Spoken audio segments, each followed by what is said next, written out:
Bueno, muy buenas noches, Lady, Viviana y Jenny Carolina. Espero que se encuentren muy bien. Lamentablemente, pues no fue posible contar con su participación en este encuentro. Sin embargo, es de vital importancia hacerlo porque nos encontramos a una semana de cierre de la fase y pues es importante abordar algunos de los conceptos que se nos proponen para el desarrollo de la actividad.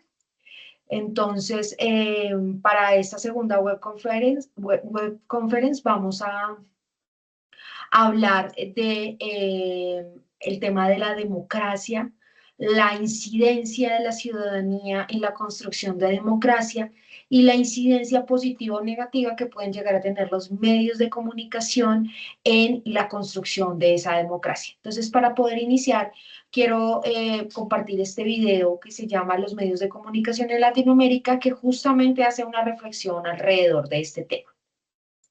Vamos a hablar ahora del manejo de información y también la influencia en la opinión pública de los medios dominantes en toda América Latina, una situación que se repite aquí, los datos y el análisis en el informe.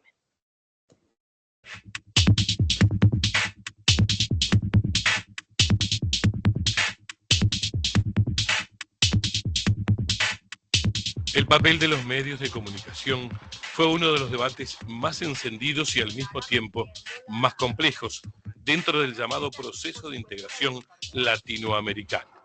Venezuela, Argentina y recientemente Ecuador lograron la aprobación de una nueva ley de medios. Otros países, como el caso de Uruguay, apenas comenzaron a tratar la iniciativa. El trabajo de las organizaciones políticas y sociales fue clave en la construcción de un nuevo proyecto de comunicación popular e inclusiva. Pese a los avances, los expertos destacan que los monopolios continúan siendo un obstáculo para alcanzar la democratización informativa. Actualmente, en la región existen 17 conglomerados mediáticos. Yo creo que hay grupos extranjeros que han penetrado en Latinoamérica, como los españoles, Telefónica y Prisa, el grupo mexicano, el grupo centroamericano, tenemos lo que fue el grupo Cisneros en su momento, tenemos la Red Globo, la Iglesia Episcopal en Brasil. Y acá también hay una cantidad de medios que están en manos, sobre todo de dos o tres grandes grupos. El grupo Clarín, sin lugar a duda, va a la delantera por lejos. Luego tenemos el grupo Vida Manzano y tenemos otros grupos zonales que también tienen una serie de medios que van en contravención total de lo dispuesto por la Ley de Servicio de Comunicación Audiovisual. Las nuevas políticas de comunicación que buscan la pluralidad de voces han permitido en los últimos años un fuerte crecimiento de los medios alternativos. De América Latina, 2 países llevan la delantera en cantidad y uno en cantidad y dinámica. En cantidad, Venezuela y Argentina. En Venezuela funcionan 632 medios comunitarios. El diario más leído del país es comunitario. Se llama Aporrea, es un diario alternativo. No es un diario oficial o un diario privado enemigo del gobierno. Telesur es un ejemplo de canal alternativo y competitivo. Nacido en el año 2005, se ha convertido en una de las señales de noticias más importantes del globo, con fuerte presencia latinoamericana y coberturas especiales en todo el mundo. Telesur creo que es uno de los hitos más grandes dentro de la comunicación en América Latina.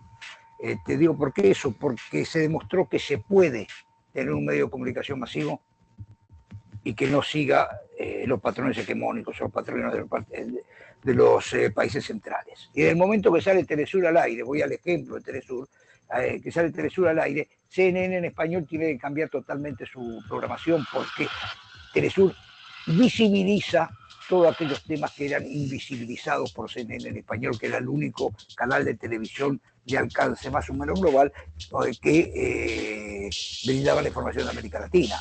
Los analistas destacan la necesidad de avanzar en la construcción de medios como Telesur, que permiten la difusión de otras voces frente al mensaje único impuesto por las cadenas occidentales. Y cuando digo medios, no el instrumento periodístico, la empresa de medios se constituye en la última etapa del mundo en una herramienta de la economía neoliberal, en una herramienta de la geopolítica neoliberal de dominación de los 8 imperios dominantes del planeta.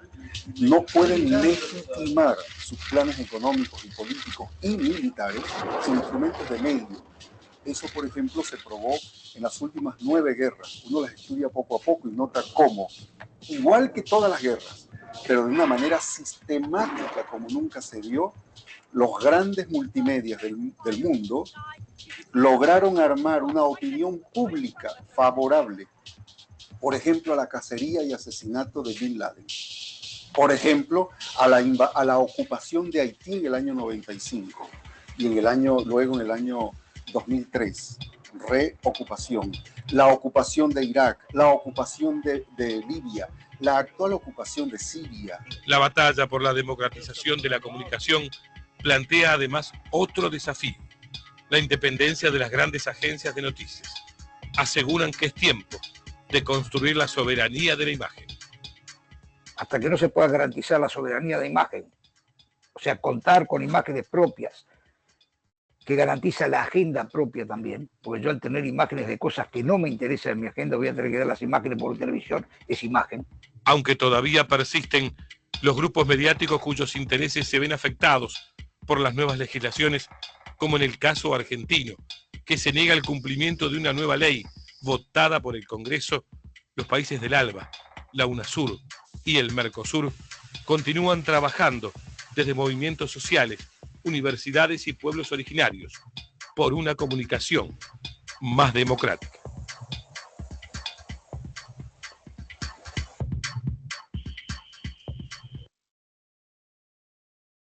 Bueno, y entonces en este video veíamos cómo para poder construir una sociedad democrática es necesario democratizar la comunicación. ¿Y cómo se logra esa democratización de la comunicación? A través de la promoción, la gestión, el patrocinio de medios alternativos que hagan contrapeso a esos grandes conglomerados de medios que pues de alguna manera buscan también imponer unas formas de ver, de leer el mundo que están determinadas por intereses económicos y políticos. Con este abrebocas, entonces quisiera ahora que hablemos de los medios y la responsabilidad social, ¿no? Entonces, la democracia, como lo decía ahorita, no se entiende sin el cumplimiento de 6 criterios, ¿no? Desde la mirada de Dahl, ¿no? La participación efectiva, la igualdad de votos, el electorado informado, el control ciudadano, la inclusión y los derechos fundamentales. Entonces aquí vamos a ver una mirada de la democracia que no está únicamente ligada a que se nos garantice el derecho al voto, sino que además de eso, como ciudadanos y ciudadanos, tengamos la posibilidad de participar, tengamos la posibilidad de generar canales de control ciudadano, de expresión ciudadana, ¿no? Y allí muy importante recoger el aporte de la UNESCO en el 78, que es la Organización de las Naciones Unidas para la Educación, la Ciencia y la Cultura, y establece la libertad de prensa como un derecho humano esencial y una herramienta para fortalecer la paz y los derechos humanos.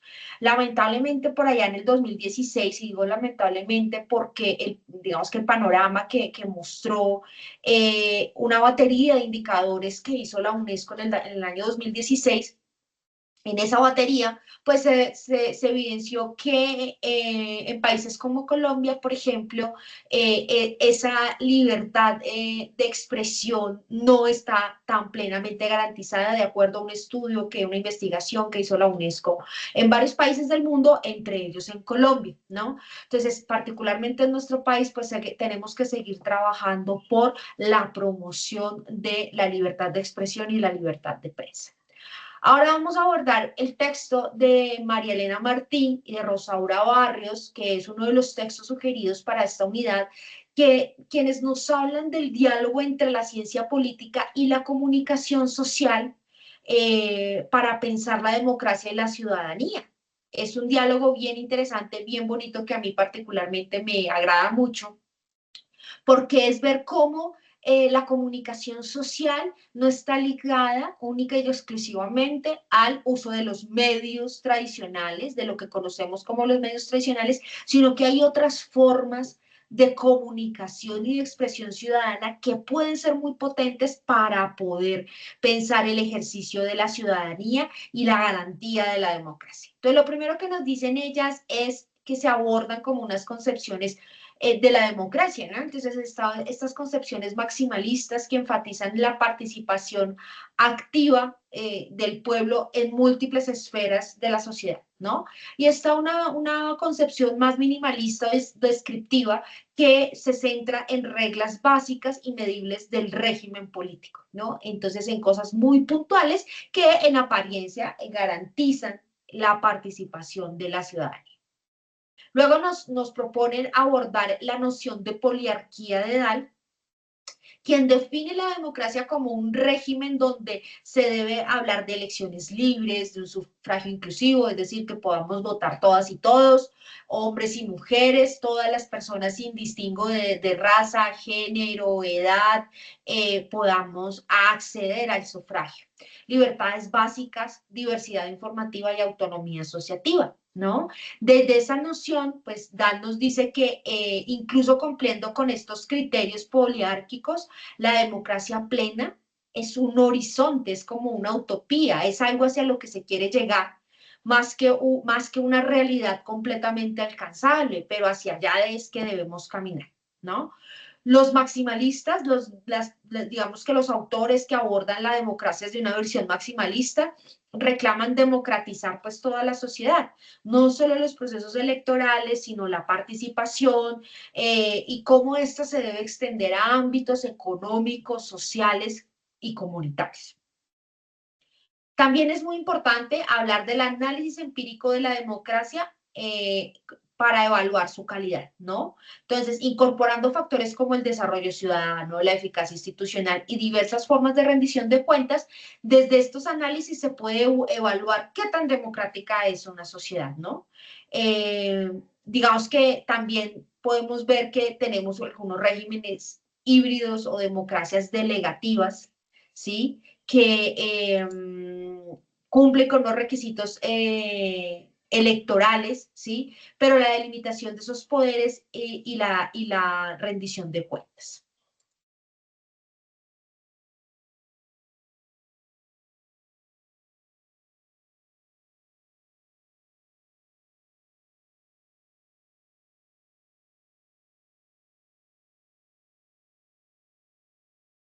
Y finalmente, los estudios subnacionales muestran fuertes desigualdades democráticas, ¿no? Ellas hacen un estudio alrededor de lo que ocurre en Argentina y se dice que, dicen ellas en su texto, que en Argentina es donde oprima y domina el oficialismo de forma prolongada gracias a ventajas estructurales y modificaciones recurrentes de reglas electorales.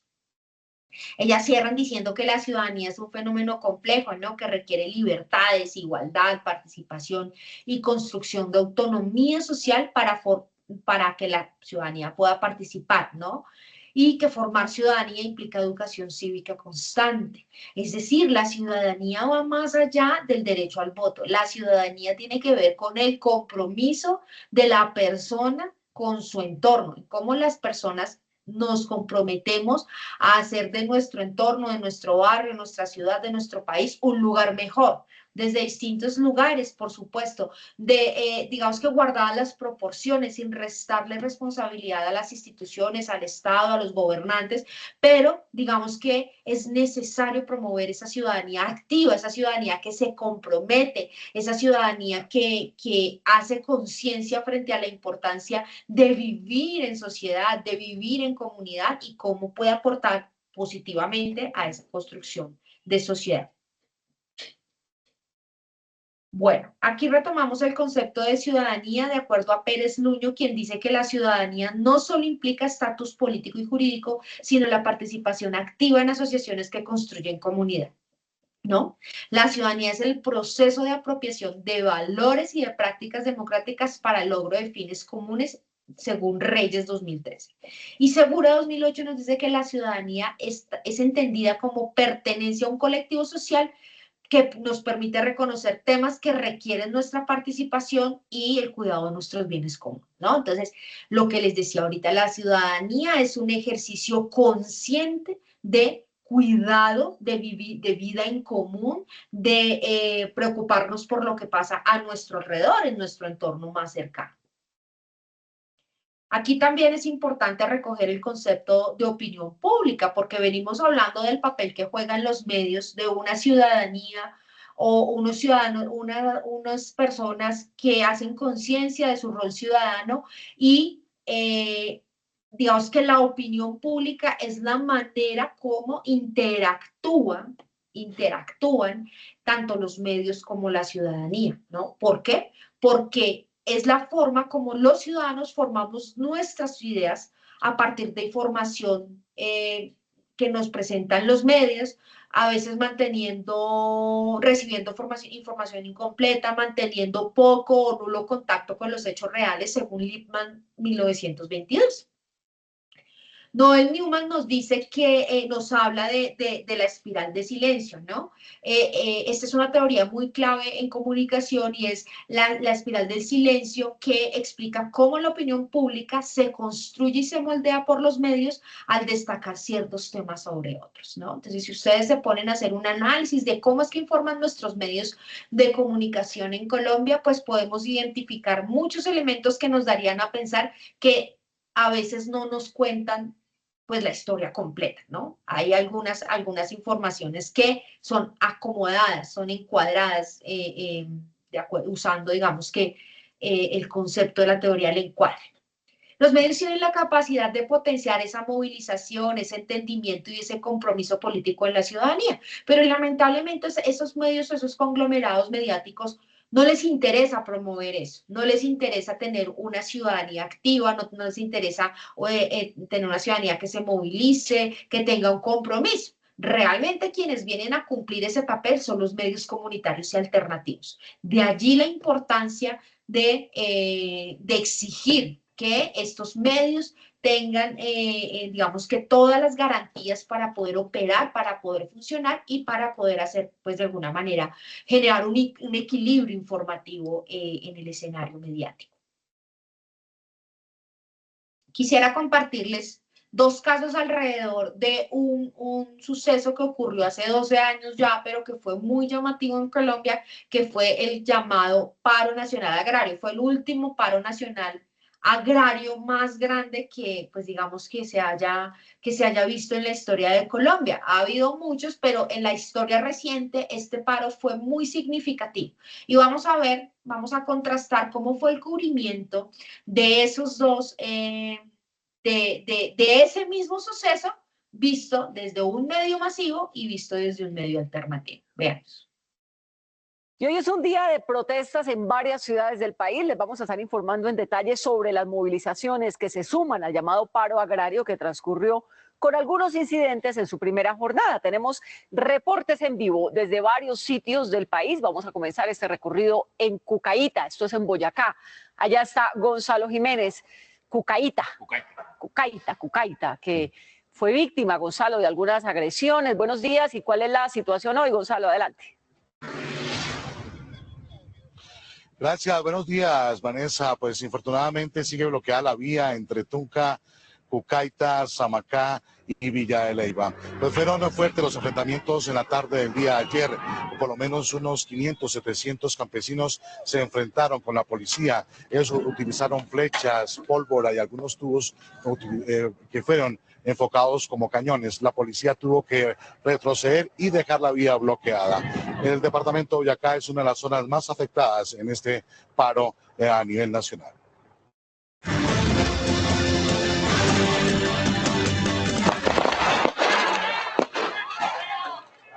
Así, Con gritos, piedras, explosiones y gases lacrimógenos han transcurrido los fuertes disturbios que se presentaron entre manifestantes y la fuerza pública en el sitio conocido como el Desaguadero, en el ramal de Samacá, entre la vía Tunja-Villa de Leyva.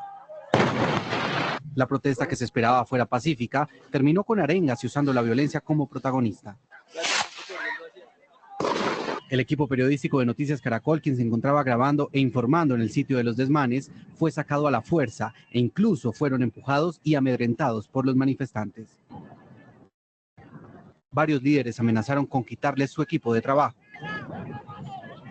Al percatarse de los fuertes disturbios, la policía llegó a esta vía para mantener el control, pero los manifestantes no permitieron su ingreso. Los uniformados quedaron acorralados y agredidos con voladores, caucheras, bombas explosivas, botellas, palos y piedras por quienes protagonizaban la protesta. Uno de los líderes de la manifestación expresó que la policía los atacaba con bombas lacrimógenas. Fue que el primer policía nos mandó una bomba, entonces lacrimógena, entonces ellos empezaron. Ahora ya les dimos, quietos todos, no nos hagan daño, que nosotros tampoco les hacemos daño. Según las autoridades, varios manifestantes se encontraban en estado de embriaguez y fueron ellos quienes pincharon cerca de 30 carros. Bueno, entonces podemos ver cómo a lo largo de estos 3 minutos de ese cubrimiento alrededor de lo que fue el paro agrario del año 2013, pues realmente no se dice absolutamente nada alrededor de por qué estaban protestando pues estas personas, ¿no? Solo se enfocan en el disturbio, en la agresión, en todo lo que ocurrió con el SMAT, pero nunca se les pregunta a ellos, bueno, ¿qué fue por qué es que ustedes por qué están incurriendo en este tipo de movilización? ¿Qué es lo que está pasando? ¿Por qué no quieren desbloquear las vías, ¿no? Un poco para que la audiencia pueda justamente en términos de opinión pública construir una idea lo más informada posible, si hubo disturbios, si hubo situaciones tensas, si hubo situaciones complejas, pero ¿y por qué estaban protestando? Esto pues este medio no lo informó. Ahora entonces veamos lo que pasó con otro medio que normalmente son medios alternativos que transmiten o que difunden su información a través de YouTube.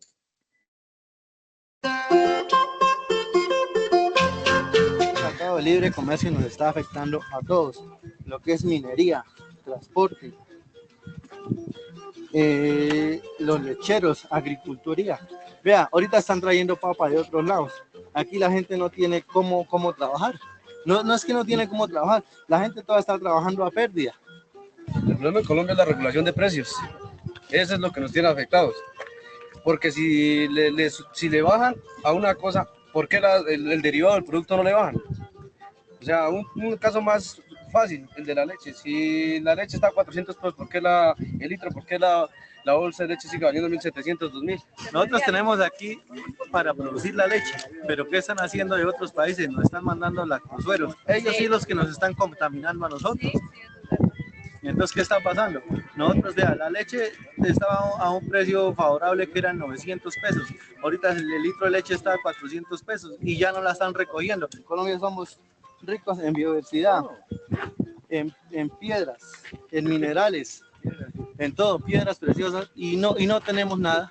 Las multinacionales arrasan con nosotros, los intermediarios o quienes son con el precio del carbón nos lo tienen por el piso y en este momento el costo ya no nos da para mantener la gente. Nosotros sí, el gobierno nos obligan a pagar la seguridad social, a pagar impuestos, regalías, todo lo que viene de ley. Ya el costo sinceramente no nos da para sostener la gente.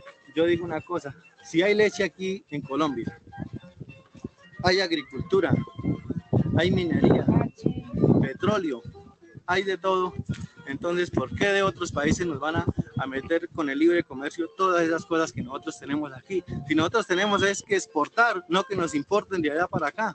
Y ni siquiera sabemos quién inventó esas leyes ni nada, ni si fue el Senado, si fue nadie sabemos quién hizo esas leyes. Pero sí llegan que a judicializarnos, que a quitarnos la poquita herramienta que tenemos. Y le vamos a demostrar al señor gobierno que no somos ni vandalajes, ni terroristas, ni nada de eso. Entonces, que por favor que nos respeten, porque nosotros sí verdaderamente estamos mal alineados un poco. Bueno, entonces podemos ver la diferencia donde un grupo de personas explica las razones por las cuales pues se están movilizando, ¿no? Que no son menores, ¿no? Y entonces allí la importancia de ese equilibrio informativo en cuanto a lo que hacen los medios alternativos.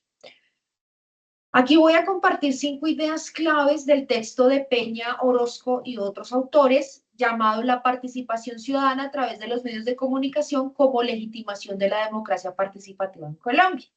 Entonces, Peña Orozco dice que la participación ciudadana es un pilar de la democracia porque desde la Constitución de 1991 el ciudadano comparte con el Estado la responsabilidad de resolver problemas públicos y velar por el bienestar colectivo. La Constitución de 1991, por supuesto, que de alguna manera abrió la posibilidad a esos escenarios de participación, ¿no? Desde la mirada y desde la garantía de los derechos. Es una constitución garantista de derechos, pero que hoy en día le permite al ciudadano, en el marco de esa constitución, exigir y reclamar, pues se le permitan y se le garanticen sus derechos. Los medios de comunicación, nos dice Peña, son esenciales para garantizar la transferencia y el control ciudadano. El problema es que los medios de comunicación masivos, pues realmente no generan ese equilibrio informativo, ¿no? Entonces, si la información pública no llega adecuadamente a la gente, pues se debilita la posibilidad de ejercer vigilancia y, por tanto, la legitimidad de la democracia participativa, ¿no? Entonces, el periodismo tiene que actuar como un espacio de negociación simbólica que permite a los ciudadanos formarse opiniones propias, es decir, crear opinión pública y participar de las decisiones gubernamentales, de las decisiones que los afectan, ¿no?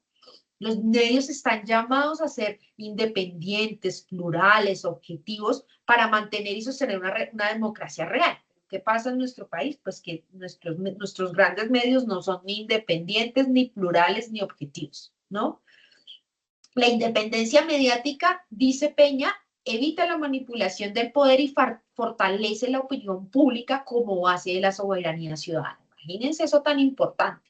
Entonces, en un país como el nuestro, donde los medios masivos de comunicación de alguna manera están parcializados hacia unos intereses y los medios alternativos son débiles porque no tienen el respaldo, porque no tienen de alguna manera el apoyo para gestionar, para gestionarse, para existir, pues obviamente que eso genera una balanza que está desequilibrada, ¿no? La prensa está llamada a ofrecer información veraz y contextualizada, necesaria para que la ciudadanía pueda participar activamente más allá del voto y ejercer control sobre el poder. Entonces,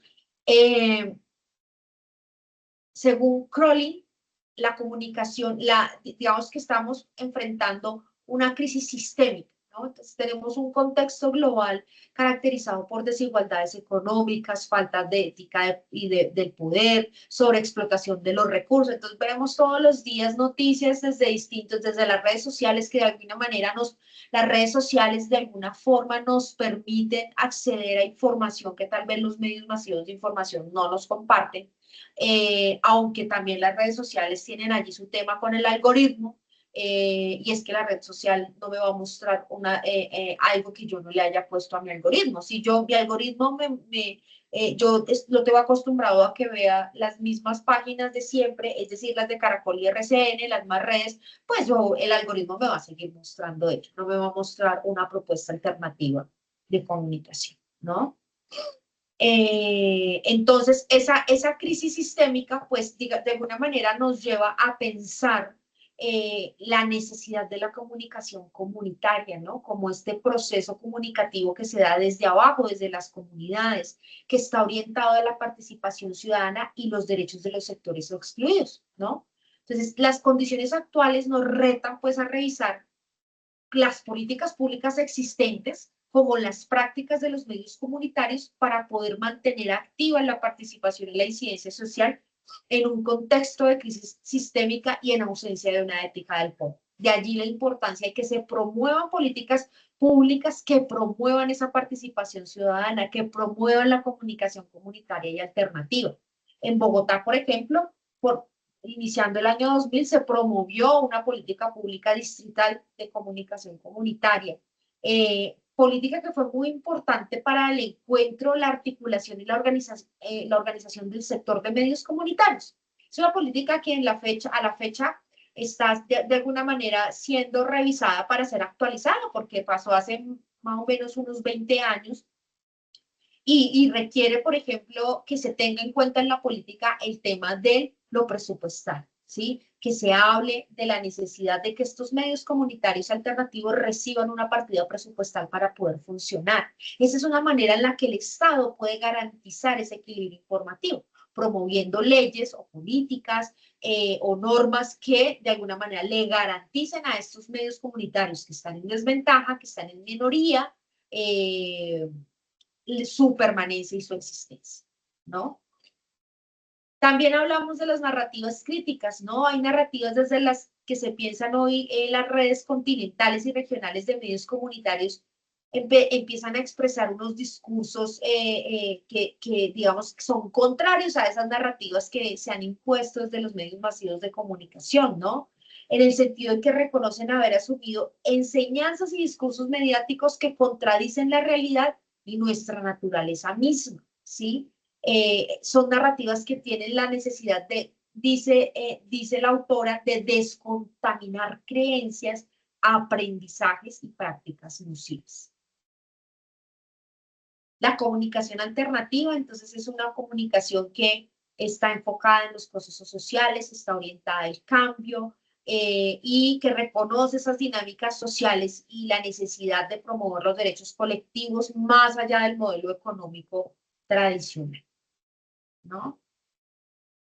Entonces, esos serían como los elementos que hay que seguir elaborando alrededor de la ciudadanía comunicativa, ¿no? De cómo comprendemos la ciudadanía comunicativa y la necesidad de que la ciudadanía sea cada vez más consciente del papel que juega en la sociedad, de que las personas seamos más conscientes que nuestra participación tiene que ir necesariamente más allá del voto, que podemos gestionar cosas, que podemos organizarnos, que a mí me llama la atención tal tema, entonces yo me voy a meter a una veeduría ciudadana, yo me voy a organizar allí para ver cómo entre los vecinos hacemos tal cosa. Hay muchas maneras de participar y qué bueno que ojalá todos pudiéramos vincularnos a algún proceso organizado que nos permita llevar a cabo esa ciudadanía, y la comunicación allí pues juega un papel bastante importante. Nuestra fase 3 es una fase que inició el martes 25 de noviembre y finaliza el viernes 26 de diciembre, es decir, de hoy en 8 días. ¿Qué es lo que ustedes deben hacer? Deben realizar la lectura y el análisis individual de los textos académicos asignados en la unidad 3, la redacción de una reflexión breve, máximo 300 palabras, sobre el sentido ético y transformador de la comunicación ciudadana en su territorio, ¿sí? Participando en el foro colaborativo, ¿no?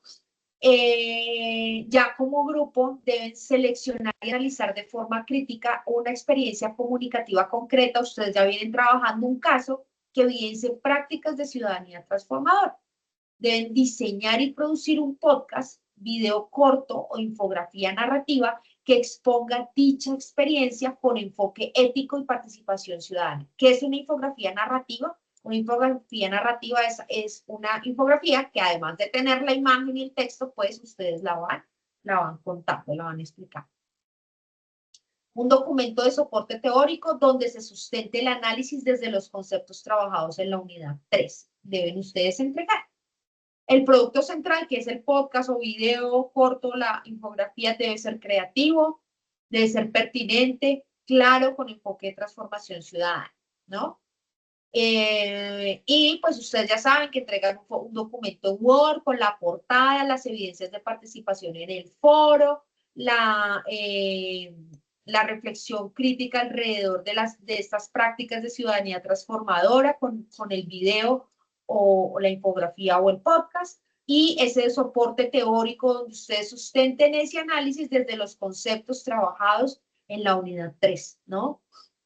Cómo estas prácticas de ciudadanía hacen contrapeso al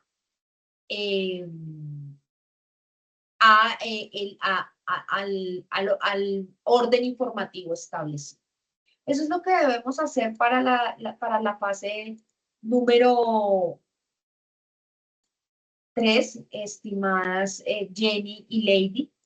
Entonces espero que este material sea de utilidad y se los voy a dejar en el foro de la fase para que por favor lo consulten.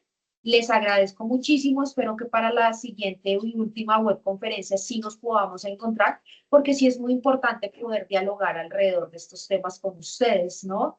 Recuerden que en el nivel de maestría la idea es que ya podamos hacer un ejercicio mucho más dialógico, mucho más más transversal, más horizontal entre nosotras, que podamos dialogar al respecto. Les deseo unas felices fiestas y estaré muy atenta a sus aportes en la noche.